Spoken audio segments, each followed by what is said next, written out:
Hey, welcome back to the channel, everybody. It is officially fall.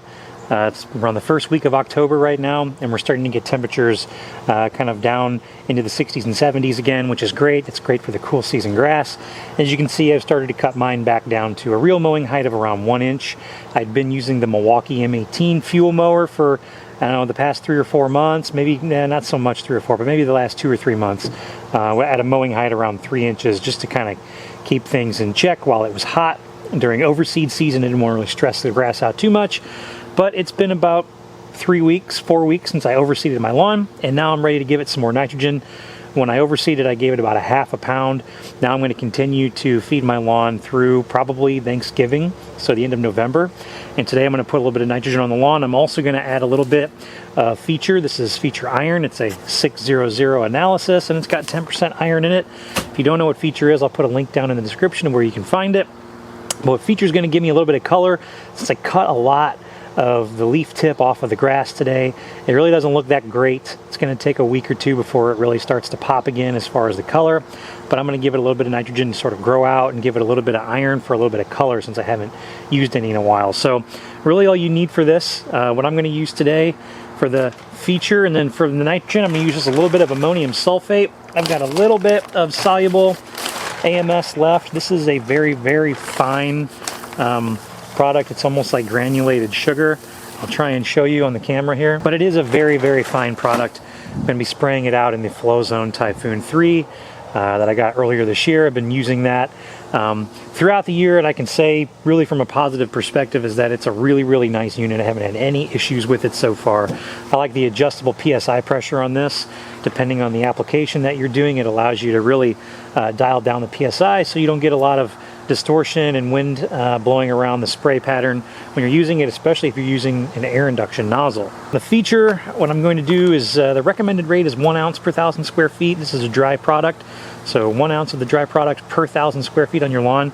I'm going to go 2 ounces today just because I want a little bit of color, and that's usually what I run anyway. Instead of doing 1 ounce and do repeated applications, sometimes I like to just go in with 2 ounces. So I'm going to do, on my 3,000 square foot section up front, I'm going to do 3 ounces of the feature, and then I'm going to do about 1/10 of a pound of the ammonium sulfate.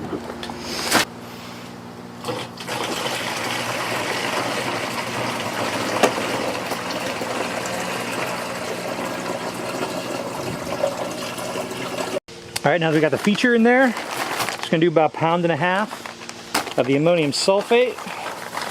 Just gonna mix it right in. And now we just need some water. All right, so I've got this on about 45 PSI, and we're gonna go spray it out over the lawn until everything's gone. All right, so I'm just gonna talk, really, while I'm spraying.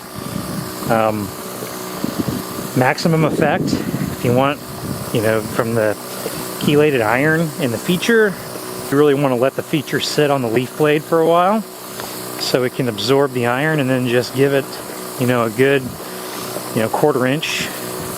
If you need to water, do a 1/2 inch, and just get it watered in.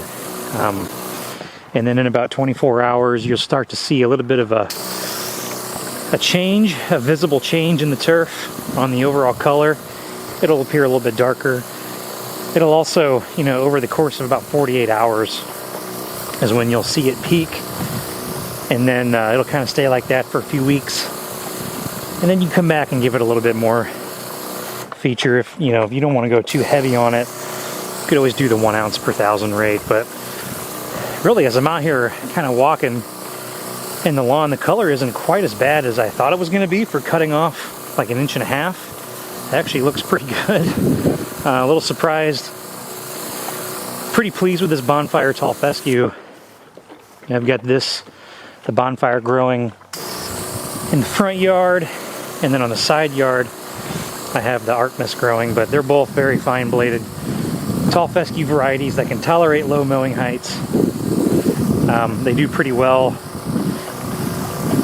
in the transition zone as far as heat and stress. I did get some disease pressure, but really I didn't even attempt to do a preventative fungicide program you know, late spring, that's kind of a given. You have to do that in the transition zone on cool season grass, or you're asking for trouble. But I really wanted to see how well, you know, the grass would respond on its own, being on kind of a high performance maintenance plan with a lot of nitrogen for a grow in, and then see how it would respond to, you know, the really humid and hot summers here in St. Louis.